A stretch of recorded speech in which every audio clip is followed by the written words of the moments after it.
Good day. We're back for another episode of my Real Lawyers podcast, emanating from the Real Lawyers Have Blogs blog that's been around for 21 years. This is produced by LexBlog, which is now a publishing network that includes over 60,000 legal publishers, practitioners, lawyers, law librarians, marketers, operations people, legal technology companies that have produced close to almost 1 million pieces of published work. And with some upcoming news, people are going to find out that's going to probably more than double very quickly. So it's my pleasure, real pleasure, to have on a lawyer that I've known, but as he said when we chatted before, never met before. So I have on Jon Hyman, who's a veteran and pioneer in legal blogging in the area of employment law from Ohio. So Jon, it's great to have you. It really is, and I mean that sincerely. Great to be here. I feel like you might have oversold me, but we'll see how it goes. I don't know. And I go to look up, and you're craft brew beer blogger. You're the Ohio employment law blogger. What did ChatGPT describe you as? I mean, I found that on LinkedIn. Maybe you don't remember what it said, but it was the harbinger of HR doom, something like that. Yeah. I thought that was interesting. You live where in Ohio? I live outside of Cleveland. And did you grow up wanting to be an employment lawyer where everybody in fifth grade said, what do you want to be? And you go, I want to be a lawyer and I want to be an employment lawyer. How does that all come about? I'm not sure I always wanted to be an employment lawyer. I think I always wanted to be a lawyer.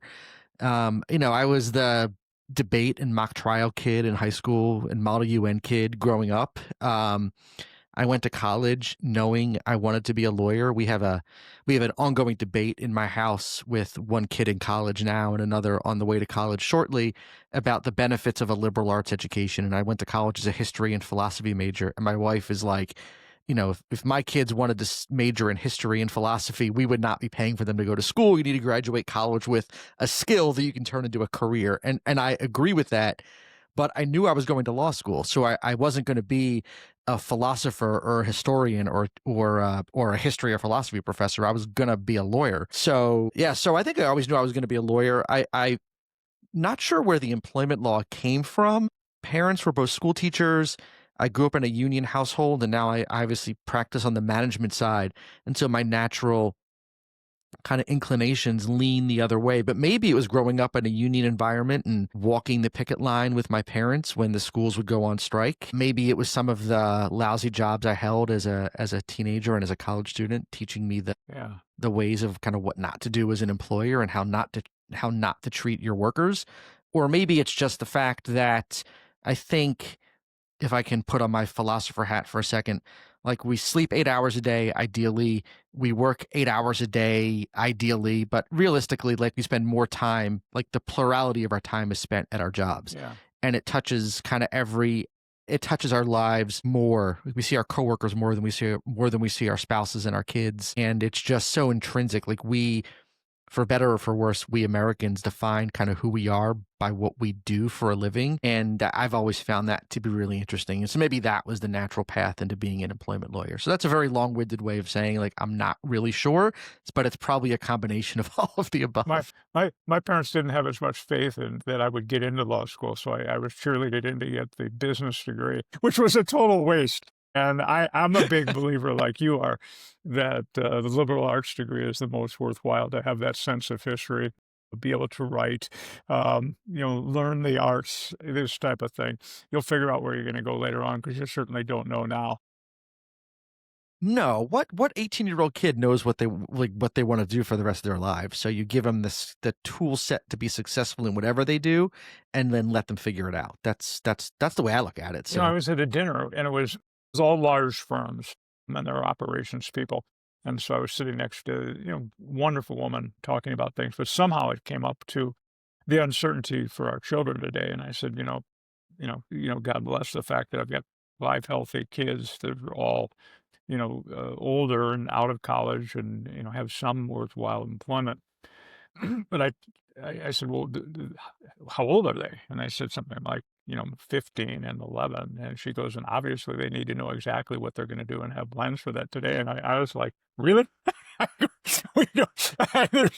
Why wouldn't you just tell them to have fun? Well, you got to be able to figure all this stuff out. And I'm thinking, well, maybe that's the enlarged firm coming through, but it doesn't come through almost in the free spirit that I continue to feel talking to lawyers about how they got into the law, what happened, and all that type of stuff. I mean, let me cut right to the chase with your blog, because that's how we met. And I don't know if people can comprehend if they didn't blog in the early days. There was no LinkedIn, there was no Twitter, there was no Facebook, there weren't these things, but we all met each other. I mean, when did you start blogging? What year was it? It was in 2007 I started. So uh over 18 years ago I started, and over, I think it's over 4,500 posts ago I started blogging. I mean, it's crazy when you think about the amount of content that I've created over the past almost 2 decades. It blows my mind if I actually sit and just think about it.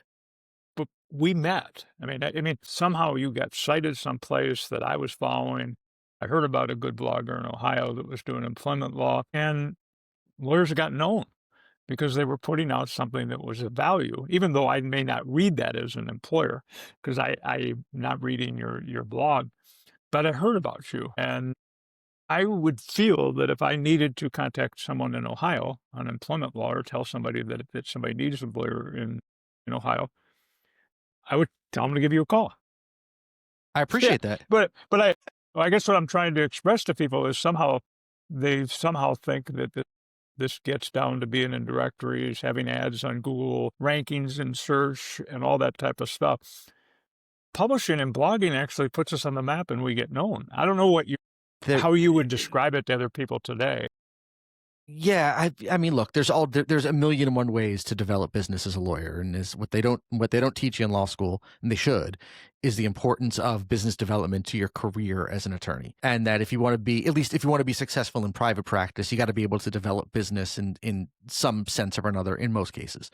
And there's lots of ways to do it. And look, I know lots of lawyers that can walk into a room full of strangers and walk out with 50 business cards and 10 pieces of business. And I know lawyers who can express things kind of well on the screen and draw attention for themselves. Look, I mean, when I started this 18 years ago, or 18 and a half years ago, it was like it was a relatively, it was novel because there weren't a lot of people that were doing it back then. I was a voracious consumer of content to help better myself and my practice. And what I saw was a gap in Ohio. Like, there's nobody in Ohio that's doing this, that's keeping businesses and other practitioners up to date on like what's going on in our particular practice area. So I was an associate at the time. I went to the managing partner of the firm I was at, and I was like, this is the idea, and I think I can do this for free with just my commitment of time. And he was like, give it a shot. And 6 months later, I was on the front page of the Wall Street Journal for something I wrote. And I was like, well, I guess this works. As like proof of concept, there it is. And it just went from there. And look, I mean, it's a labor of love, I think, to do anything 5 days a week, more or less, for however many weeks 18 and a half times 52 is. It's a labor of love. And I do it because I love doing it. I enjoy the creative process of the writing, and that's why I do it every day. But that said, there are definite benefits of doing it, like getting in the newspapers, getting invited to conferences, meeting great people. I consider some of my closer friends to be lawyers and other practitioners I've met through the blog. You know, getting out there, getting networked. It's been, like, professionally, probably the most rewarding thing I've done in my career. And that includes, no offense to any of my clients that are listening to this, but, winning cases for clients is incredibly rewarding, and helping my clients solve problems is incredibly rewarding. But for me personally, like, this kind of legacy that I've created online has been the most rewarding thing I've done in my career. Yeah, in 21 years now into Lexbug, it's hard for me to believe, that seeing a little article in a magazine, Business 2.0, that said there was going to be this company that was going to have 10,000 paid users in 90 days. I go, what's that like AOL? It was a web-based blog thing that just shut down on September 30. and and I go, well, why wouldn't this work? I was a snot-nosed kid in a town with 40,000 people as a practicing lawyer, then trying to figure out how I was going to have a statewide name, joining, State Trial Lawyers Association. It's a slow but sure thing. All of a sudden I go on there and I start writing after I had done another company, but all these people are seeing me, and I was being written up, and I wasn't the one that could walk into a room and feel comfortable meeting everybody. That just wasn't me. So what you're describing is what I know has been going on, but it's great to hear it directly from people like you. But what's interesting now, though, is when I walk into, I just had this experience over the weekend. I was at a conference over the weekend, and people came up to me and said, like, I feel like I know you because I've been reading your stuff for years, right? Which is like, how cool is that for people to, you have an instant, like, soft introduction to people who read your stuff, but B, to get to have people know you before you walk into a room for someone that might not be as comfortable walking into a room cold. I mean, it's an amazing kind of side benefit of this whole thing. So. It really is. I was invited to a dinner last Thursday night, who's who of legal ops people in and around Seattle and major companies and whatnot. And we're in this really fancy restaurant that my kids are saying, wow, you got to go there? I said, yeah, they invited me. And then, it's better when someone else pays for it. One of the major hosts is saying how great it is to have me. I know nothing about, large language content management solutions for contracts or whatever. I mean, and then on LinkedIn, I noticed last night somebody made the comment, it was really an honor to get a leader in the law there. Yeah, who? Who's that? Because he was a young person. He's putting all these companies together, networking events around the country from Ireland. He originally is. And he looks at me as some type of rock star. We all do. It's okay. We all have. I don't think we all look at ourselves as rock stars. What would you tell a young lawyer today that walks into your office? This is, if I found a niche, is this worth doing? If I see myself as somebody that would like to write and do different things, what would you tell them? It's worth doing as long as you have a passion for doing it. Yeah. I think there's you definitely have to have the desire to want to do it. There's nothing worse, I don't think, than like starting it and having it fizzle out. I mean, I guess you can try it, and if it's for you, it's for you, and if it's not, it's not. But if you have a passion for writing and you think it's something that you want to try, I would say go do it. The connections it's made for me are, I think, invaluable. The like, people look to me now as a thought leader in employment law, which is and for someone who's, I mean, you come out of law school, you think like the path is you graduate, you get a job at big law, you make a lot of money, you work your way up, you make partner at big law, and you get whatever, you get clients, whatever. That was not my path. I've always worked for small kind of regional law firms, but yet here I am as the, people look to as, one of the thought leaders in employment law. And it's all been because of blogging. And so I would tell a young lawyer that came to me and said, this is how I want to try and build and develop my practice and my relationships. I would say absolutely go for it. What can LexBlog do for those lawyers? I mean, and I ask that very sincerely as, Colin is looking to get a law school blog network off the ground because a really passionate lawyer that was opening doors for other students in North Carolina, has come to us and talked about it. And so it's a professor there. And we're starting to realize maybe we could help some of these people that have a passion or would like to develop a passion, or young lawyers that are in firms. What can we do for them to help to be that resource out there? Yeah, I think getting them the knowledge they need to know that this is something that's out there and available that they can do. I'm not even sure, like in the law schools in particular, I think, like I said before, there's like no focus on business development. It's all, theory and and and kind of training you how to think like a lawyer. And what the knowledge gap they're missing in almost all cases, is the thinking like a lawyer is also thinking like a business person and thinking like, what do I need to do to build a successful career? And I'm not sure. And because that's not being taught and not being discussed nearly enough, I don't even think the kids going to law school now even know that this is like a thing that they can do.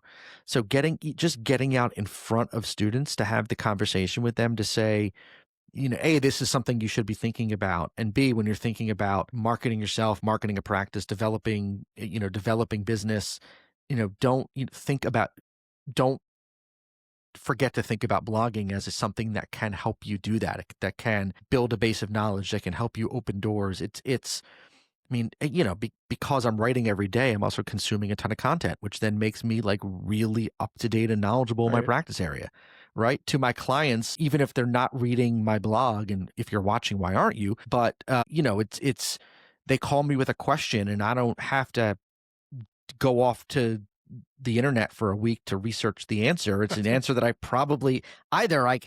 written about it, so I can go to the blog and find the answer in like 2 seconds, or it's already up in my head because it's something I've read, researched, thought about, and wrote about. And so it's been, just from a professional development standpoint, I've always thought we should get CLE hours for blogging, and the Ohio bar has always disagreed with me, but it's been tremendous from the professional development standpoint too.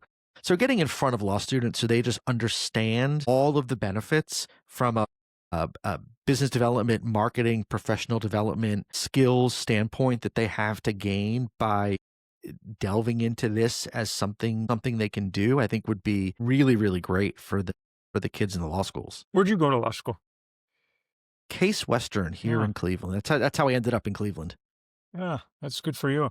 And maybe I'll be knocking on their door saying, hey, Jon can be an example and could listen into what we're bringing your students. I would happily volunteer to go into the school and talk to them about it. Yeah, because the student in North Carolina said, hey, we could start getting out and having chapters at schools and whatever. And I think it's more and more important now, because there may not be as many opportunities where somebody's just going to hand you that opportunity and say, here, we need another lawyer. We're going to be paying you this amount of money. Just keep your head down and do the work. And at some point in time, is everything going to be served up to you? Yeah, I mean, when I graduated law school in '97, the jobs were falling off of trees. They're not falling off of trees anymore. Like when people ask me now, like, should I go to law school? It's like, how badly do you want to be a lawyer? Because if it's your passion, if it's like, I really, really, really want to be an attorney, then yeah, you should go to law school. That's what you want to do. But to do it just because it's another thing or something law school's too hard, it's too expensive, and the jobs aren't always there at the end. And so without the passion of knowing that's what you want to do for your career, it's a hard recommendation at this point. Yeah, and I think that passion is so huge, because I'm trying to do a book on blogging, and I start and I stop, but I actually have about 9,000 blog posts. And I asked my team, I said, I'm trying to go through the blog to find out all the things I should cover. Is there a way that you could export it in some fashion so that ChatGPT not would turn it into a book, but would give me the outline of the topics I should cover? And passion was it. It was the first thing. It was if you don't have a passion, go find one, because it's a good thing to have in life. And sink your teeth into it, which you have. How much time do you spend blogging? And it is a labor of love. I feel better at what I do because I blog, because I read more and I think through it. But how much time do you spend on it? Not as much as people think. I get this question a lot. Like, you must spend, like, when do you practice law? Yeah. Like, when do you actually like bill hours to your clients? Probably about an hour a day, give or take, is what I spend. The goal is not to write like law review worthy treatises on topics. The goal is 500 words, give or take, which is like, here's a case or here's an issue. Here's what it was about in like a paragraph. Here's what the court held in like a sentence, because I'm not trying to write a treatise on the law. And then really importantly, for the business owner or the HR practitioner, like, here's what it means to your business. Here's like 1 or 2 actionable takeaways of what this actually means for your business. And so because I'm not trying to do a deep legal dive, the posts aren't really super complicated to write. Usually I get up early and I go to bed late, so I'm usually writing between like 6:30 and 7:30 in the morning, or I'm writing it between like 10 and 11 at night, but it doesn't really take that long. Yeah, it's interesting because I got out of the habit of doing it every day, but I would get up and run every morning, doing it for it's going on 10 years. And it's become a habit. It doesn't bother me to get up and put on my running shoes and get out the door and come in and take a shower and get at the day. I'm starting to feel, okay, I'm back in the stride again. And what's motivating me isn't so much that I need to blog for the numbers, but there's things I need to get out there and share with people, and people will like to hear from me somehow. And I feel like I'm like at a conversation at a pub with them or something as I'm writing this. I don't know how do you feel when are you feel like you're talking to people? What do you feel like? I mean, you're not writing a book. It feels like it feels like a conversation at a bar, and that's the goal. Like that's the tone I'm going for, is really casual, really conversational. The goal is for it to feel not like a high level legal conversation, but just a real, like if I'm talking to a client, giving them advice, or if I'm talking to someone at a cocktail party or at a bar about some legal issue, like that's the tone I'm shooting for. And the biggest compliment I get when I talk to people about the blog is that you don't really sound like a lawyer. I'm like, well, that's the best possible compliment someone could give me, because I don't want to sound like a lawyer, because lawyers talk in, not that I'm not guilty of this from time to time, but lawyers talk in big words and we use phrases that people don't know what they mean, and we have our own kind of language and cadence of speaking. And I don't want to talk like a lawyer because, frankly, because I'm using this as a marketing tool. Like, the lawyers aren't my market. My market is the small to mid-sized business owner and like the practicing HR person. Like, that's who the audience is. And so I don't want it to sound up here. I want it to sound, it has to be down at that level for it to be accessible to them. Yeah. How big a firm are you in? 26 lawyers. And I'm finding things out as I continue to talk to lawyers in large firms and professionals in large firms that might be in legal marketing and other things. I'm assuming your blog posts don't have to be approved by somebody else at the firm before they go out. They do not. And I started my blog 3 or 2 firms ago. So, and I've taken it with me from firm to firm. I've never any money that is required to run it, which is minimal. Like, I pay for the email subscription list that goes out through FeedBlitz, and a couple of other, like the domain I pay for. I've never submitted an expense. It's always been my money. I want it very clear that I own this, and when the 2 previous firms I've left, like, no one, there was never an issue. I just took it with me. But the firms I've worked at are smaller firms, and there's never been a committee that has had to approve. Now, thankfully, nothing I've ever written has also landed on like the managing partner's desk. Yeah. Knock on wood, from someone that emails and says, what kind of Yahoo do you have working in your firm that writes this, and you need to rein this guy in. And I mean, I do, because of what's going on in the country right now, I do from time to time kind of take kind of an employment law bent on some of the issues that are going on in the country, which some people take issue with. So I suppose that's always a possibility too, that something might end up on someone's desk, and why is your guy writing this, and what kind of people do you employ in your firm? No, nothing I write has to go through committees or be approved. It's just me. I'm a committee of one. Yeah, when I started Lexblog, and they said, well, no firm's going to let any lawyers write. They're just going to get the firm in trouble because they're going to get access to a keyboard. And I go, well, they have access to a telephone. I said, you let your lawyers go to networking events. In fact, you push them out the door to go, and you try to get them speaking engagements. This just has more permanence and reaches more people. And quite frankly, like with the events, like with everyone has these things, like there's permanence to everything, because everything's being recorded and watched and whatever. There's everything nowadays has permanence. If you think you can say something and not have it pop up somewhere, you're out of your mind. Yeah. So, and somehow, after we invested in going to law school and getting a license to practice law, we'd like to keep it. And we'd like to we do. Yeah. Yeah. I have, a mortgage to pay, and I got a kid in college and another one on the way. And yeah, I would like to keep practicing law for at least another decade or decade and a half until it's time to retire. Yes, on my terms. And and I haven't seen the lawyers get in trouble. I mean, I really have not in 20 some years. But I am hearing now that a lawyer that will have a blog that's helped her develop a, good book of business and a nice reputation, and they enjoy writing. They move over, they're recruited to another firm, partly because of the relationships they build and continue to build Yep. with the blog. And the Yeah. next thing they know, they get the email that says, "Hey, every piece of content that you may want to write or publish at night, it needs to go over to marketing, and they'll review it for you and see if it has the right words in it, or we'll screen it as to who you cite." And Well, so all of a so sudden, the so fun is gone. added benefit of my current position is that I'm also vice president of business development, which means I'm the head of marketing at the firm. So I would just send it to myself anyway to approve. Yeah, you'd probably rather have more bloggers at the firm or people that have a passion than do not. But bring it up just because I love the fact that guys like you are out there doing it and living something that people can't uh, they can't fathom. You know, and sometimes in larger firms, well, how is that possible? I mean, how do they measure the analytics? How do they push the content out to everybody? All these type of things. How do you measure the success of your blog? Do you look every day to see what your analytics are on that I particular? don't. I did in the beginning. Right.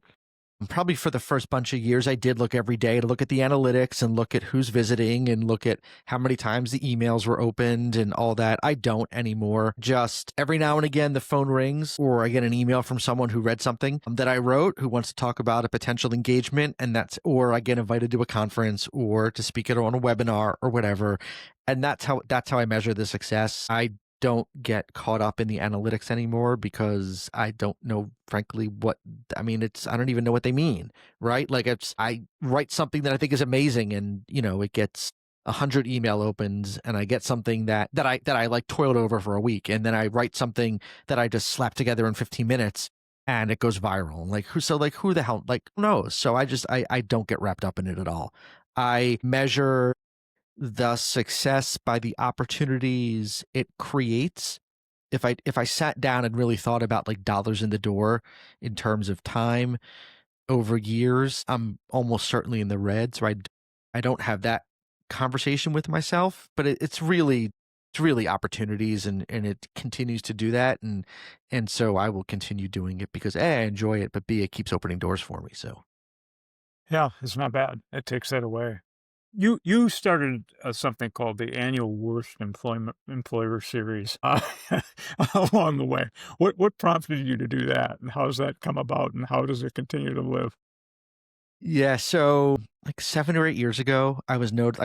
So employment law is a great field for blogging because the stories kind of write themselves. There's always interesting stories, usually of businesses or people working in businesses doing really awful things to other people working in that business. And so I decided, kind of very tongue in cheek, that I would start a series where I would nominate people as the quote unquote worst employer of the year.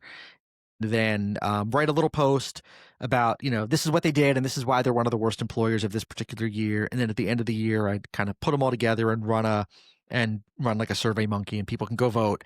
And then we'd have a winner for the worst employer of the year. And people always say to me, like, John, you're a management side lawyer. Why are you pointing out the bad things employers do? And I'm like, well, that's the point. Like, my job isn't to advocate for employers doing awful things. My job is to teach employers how to be better employers. And maybe that's against my self-interest because employers doing awful things get sued, which then makes me money. But at the end of the day, we should all want better workplaces. And so that's kind of where the idea came from. And there's been a company that covered up a murder. There's been human trafficking and slavery. There's been awful harassment. There have been some doozies over the year. Just yesterday, it was the employer that had someone die on the shift and then order the employees back to work while the corpse was still on the floor in a body bag. So there have been some doozies over the year. 8th year I've done it. And we gather up over the course of the year anywhere between like 12 and 18 or 20 nominees. I do a self, cutting to get down to a more manageable number. And then we run a poll at the end of the year and vote. No one has claimed their trophy yet. I'm waiting for the year that somebody calls me up and says, I want my trophy. That hasn't happened yet. And then I'll have to actually go like find some local vendor to go make your Etsy or something and have a trophy made. But no one has yet sought to claim their trophy as America's worst employer of the year. So obviously you're reporting on the names of the employers and everything. I mean, it's not. I mean, it's public public information. It's out there. Yeah. So usually they're coming from lawsuits. And look, I get it. So allegations and lawsuits are allegations, and I get it. And obviously, like the New York Times can be wrong. It happens. But I'm reporting information that's out there publicly, and right. So it's worst employer, but it's also satirical and very tongue in cheek. And but no one has also yet. In the years I've done it, and there have been, hundreds of nominees at this point, no one's ever written me or called me to say that you got information wrong, or that's not what happened.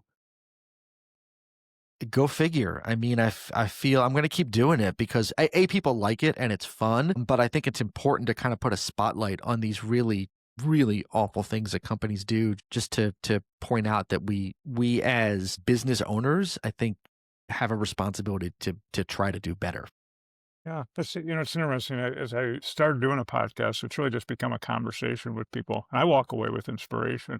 And listening to you even on that idea, I'm thinking, I talk to so many law firms and I hear about what they might do in certain practices. And I just think about how awful it is, the experience they're creating for their lawyers and not allowing them to publish and express themselves. These are lawyers that, I barely got into law school. I mean, nobody was coming for me to offer me a scholarship or Harvard, or, nobody invited me to be the editor of the Law Review, and some of these kids, as you referred to them as before, they were brilliant people, and they. Yeah, right? Really smart people with a lot to say and different perspectives and different, Yeah, they're the brightest people in the country on legal nuances on every subject. It could be free speech down to privacy and AI and everything. And yet everything they've been reduced to do is, the content marketing committee wants you to do this or that, and we'll massage that piece for you. They're getting more critique there than they would in anything that they wrote in law school. And it takes all the fun. And you lose the authenticity piece. I mean, that's what I've always taken a tremendous amount of. I've been very, very protective of my voice and my tone, and making sure that everything I write, because I've been doing this for so long, and I think I have a particular tone and style, making sure everything I write sounds like me. And so I've been I have associates that work for me. I never have them write content for me. I've been obviously pitched the ghostwriters and all that nonsense, and I've always said no. Like, this has to sound like me. People read my content because they want to read me, and I can't do that if I'm having other people create the content for me. So I'm highly protective of my voice and my tone and my style. There's only one of us, and I was speaking at Bob Ambrosi and I were sitting together, and somebody was moderating it in front of a large group. And I just asked the lawyers, I said, how many of you have a blog? And, almost 100%, raised their hand. And I said, well, how many of you write your own content for your blog? Maybe 5 or 10%.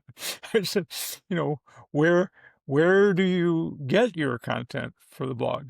It comes in the automatic update package that we have for our website. And I'm going, really? I said, so somehow they heard of successful bloggers like Jon Hyman, and they thought that somebody just pastes stuff to a website at the firm, and shazam, and it only costs, $2,000 or more a month to have that package. Of course now with AI, of course, everybody has an automatic content creator in their pocket. So yes.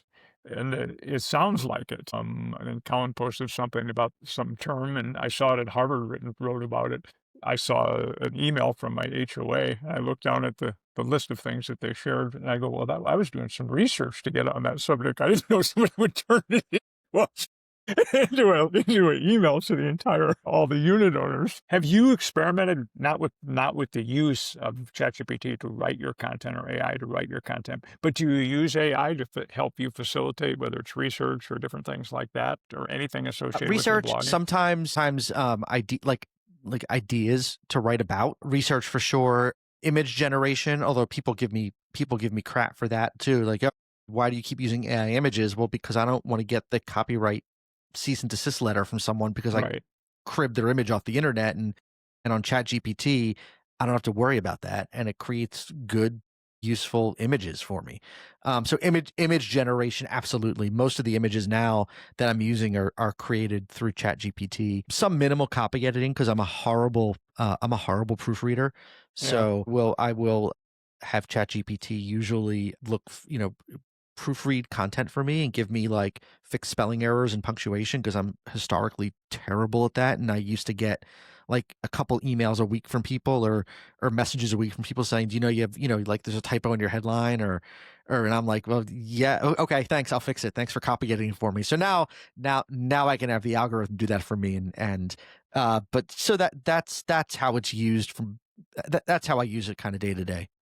Yeah, that's it. When you say ideation or for ideas, what do you mean by that? So that other bloggers can understand from you how you use it. I will have it like look for like headlines for me that might be interesting employment law type stories. I will say like you can just flat out tell it like you're an employment lawyer with 28 years of experience. You've written a blog for 18 years. You have writer's block. Come up with 10 ideas for blog posts that you can write about. Because sometimes there aren't as I do try to write every day, and sometimes there's not like a case that catches my eye, and so I might have to come up with 4,500 posts. I might not want to necessarily, write this.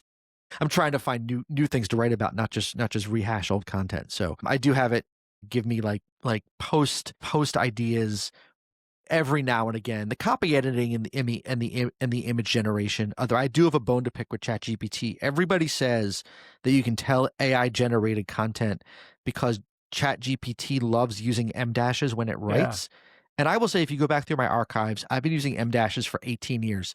So people need to back off the idea that just because something is an M dash in it means that it was generated by AI, because I'm living proof that is 100% not accurate. Yeah, so did I. And now I'm having to take them out because people are going to think I'm going through it and being conscious of this crazy thing. And I go, I always wrote like that because I could. I have been a proponent of the M dash for years. So maybe I think ChatGPT trained off of me, and that's how it learned to use the M dash. It may have, people like you and I were out there, like we wanted the flow of the idea, and it's just kind of flowed. We gave it a pause, whatever. And but I even last night I was taking a couple out, and I go, darn it, why should it make me take them out? I have to put some type of comment or start another sentence.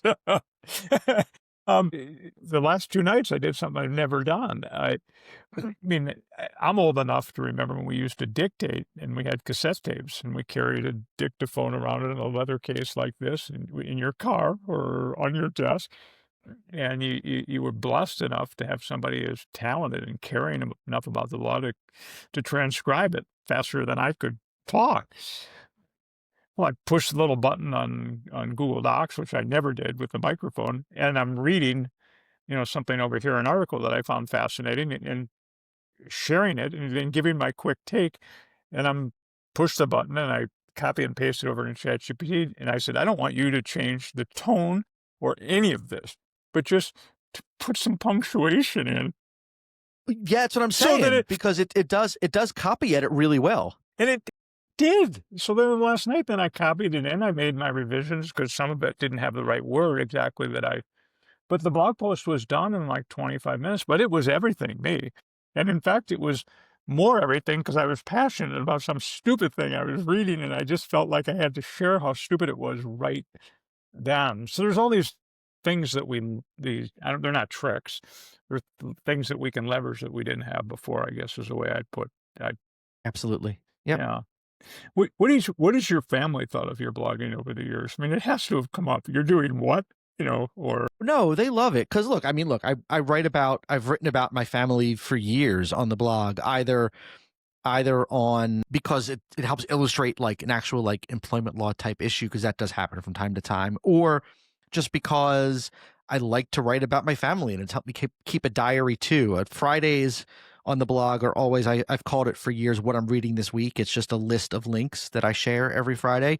And then there's always a post that goes with it. But over the years, the post has developed more into a more personal post and not a legal related post. And so like my daughter and I do a podcast together, and so when we release an episode, that usually ends up in the Friday in that little Friday post, stuff about travel and things with my family and whatever. They love when I write about them, so they're more than happy to. Yeah, yeah. No, And when there's weird cases, I'll send it to them, and they think they're cool and funny. So yeah, no, they've loved it over the years. yeah, it's And my interesting. dad, who's now approaching 80 years old, he's my best reader, and so he'll be first to call me and say like, "Oh, I read this thing on your blog," and then have questions for me, right? Like, why does this happen, or what happened with this, and explain this better to me. He's been my best reader for 18 plus years. So What did your parents do that inspired you to be the person that you are? They were school teachers. My dad taught high school special ed in the Philadelphia public schools. My mom taught elementary ed for years, first in private school and then in Philadelphia. And I grew up in Philly. I was a product of the survivor of the Philadelphia public school system. I don't know. I mean, my dad, I think as school teachers, like learning was always really important in my house. Like my earliest memories are of my dad, like sitting, they would we didn't even have furniture in our dining room at the time, but he would bring home like those giant like reams of like construction paper, and he would tape them all over the walls in the dining room. And then he would give me like the crayons, and we would sit and we'd do like ABCs and numbers and math problems and spelling and that kind of stuff. And those are some of my earliest memories, are just me and my dad sitting on the floor with the paper all over the walls, like working on like basic like number and letter like stuff. And so I mean, learning was always really important in my house growing up. So maybe I never really thought about that before, but it's an interesting kind of connection to what I'm doing now. So Yeah, it kind of is. I'll ask you a question selfishly because it's something that Lexbug's working on, and I want to get takes of lawyers on. There, there's all this insight and commentary that lawyers have been producing.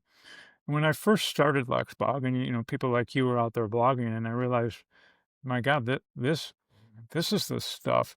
It's insight and commentary that used to be the exclusive of law journals or, things that were kept in law reviews. I mean, you went to law school and you go down in the basement and you find these things, law reviews for coming out like crazy. Who uses all these? And, occasionally I may find something in American Law Review and I'd highlight it and I'd give it to the judge and I say, Professor so-and-so, who's known on this, explained the concept as this. And I'm realizing, my God, these lawyers over here on the blogs have actually, they practice it. They do it. It's not theoretical as a professor. So we're working on gathering it all and getting it into one place so that lawyers can find it, and then getting it over to the large legal research places. The first large one was VLEX. We're working on others so that you can find these things. And in the large firms where they're now deleting your post after 6 years because it's too old for SEO, maybe we wouldn't lose it. What do you think about beginning to store all of this and leave that legacy so that if something ever happens to you, God forbid, at least it's stored and we don't lose your insight and commentary on employment law, which I don't want to take away what you've written, but AI might even make it more accessible, the thoughts and whatnot. What do you think about that? I think it's a great idea. I mean, for years we've always preached blogging as kind of the thought leadership in the profession. But you're right that it's not on Lexis or Westlaw. It's not occasionally, like my blog will pop up like as a footnote in a law review article sometimes, or maybe I think it's popped up cited in a case, in a brief here or there. And I've seen some judicial opinions that have cited my blog here and there too. So it does pop up, but by and large, it has been left out of the conversation of legal scholarship. But you're right that that's really, I mean, that's really what we're doing. And so I think being able to index it and store it and track it, I think would be a huge benefit, not just for those of us that have created it, but for those of us that need to rely on it too, to help whatever you're doing in your practice, whether it's, to cite something to a judge or whatever.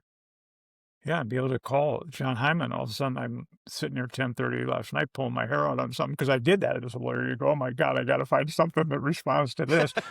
you're, you're in the library at the law firm, scared for the next morning.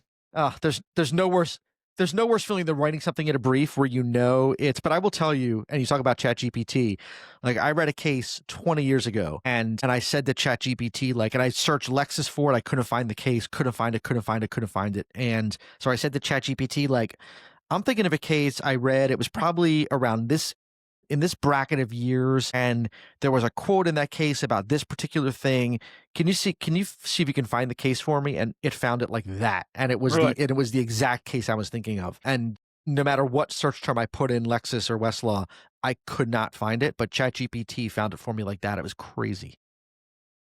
That's what I envision for the blogs, is not taking their content and the ideas away, because lawyers are wired to want to see the source and read the context. I mean, it's just what we think. We're not looking for the ultimate answer that ChatGPT came up with us for, that the law is such and such, and it's been gobbled up from Jon Hyman's blogging. It's what you described. But we need to accelerate the way that we can find this. And now we're doing conversations as to try to find it. Otherwise, I mean, what would you have done? Gone back into, books, open them up? There's no West Keynote system for that. No, and God, it's a terrible feeling to stare at a brief and just see that the word cite in brackets, knowing you need to find the site for what you know exists, and then you're like, where is it? You can't find it, right? So, yeah, so I have this vision that this is maybe be the greater good that LexBlog has done. We'll still have the underlying platforms and technology. So if you want to blog, I mean, it's becoming cheaper than ever to do so. And we can build the education systems that can help you. And this network or library will also allow you to find people like Jon Hyman and ask questions like, how'd you ever get started with this? Or look at the way you blog so they can learn how to blog in Montana, like the way you do in Ohio. I mean, I'm not trying to pry on how old you are, but how old are you, Jon? I am 52. Could you imagine, do you imagine retiring from blogging, or is it just something you'll continue to do? It's an art. I will probably continue to do it even after I retire from being a practicing attorney. And look, and there's probably a second career out there as a consultant, a writer, something. Right. But I always envision blogging being part of something I do on the regular, because I just enjoy doing it. So why stop doing something you enjoy? Yeah, and I've been asked, when I'm going to retire or sell the company, and it's not that I'm the worst person in the world at running a company. I love the people we serve and meeting people like you, quite frankly. That's the highlight of my day today. It's the whole blogging part. It's the blogging, writing, sharing, meeting other bloggers. And now, can we bring all you guys together? By bringing everybody together, maybe we can inspire another generation to go, maybe this isn't so crazy what they're doing. Look, that's been the best benefit of the blogs, is the people I've met through it. Yeah. By far, that's the best benefit of having done this for the past couple of decades, is all the great people I've met. So if there's a way to facilitate making those connections, God, more power to you. So it's I've always called it, the blogging is the currency of relationships. Yeah. Yep. It's the words that lead to those relationships, and inside those relationships are business, because people tend to work with the people they trust and get to know. Everything comes down to relationships. Everything comes down to relationships, and so if there's a way to facilitate those, I think that's great. Yeah, that's what my dad told me. He was a salesperson. He said, listen, it's just relationships. It's not that complicated. People will buy from people they trust and that they know as people. So you got to get out and get to know people. Now, as a young lawyer, I was scared to death. I didn't know what the hell it meant. But I appreciate all your time, Jon. This has been a delight. Absolute delight. It really has. Can't thank you enough for inviting me on. Yeah. And if there's ever anything I can do for you, let me know. certainly try to highlight you as somebody out there as a model blogger and that type of thing. So thank you very much. This has been brought to you by, you bet, thank you. This has been brought to you by LexBlog, which has now become the largest legal publisher in the world, believe it or not, John, by having the volume of 1 million published works, 60,000 legal publishers, and many of which we have the privilege and honor to provide a nice publishing platform so that they have a turnkey solution that can help them. So if you're looking for help on the blogging front, it'd be an honor for you to reach out. We'll help you whether you go on the platform or not, but we'll help anybody that's looking for any help. And if we can help someone become a John in another 20 years, that would be wonderful. Have a great day.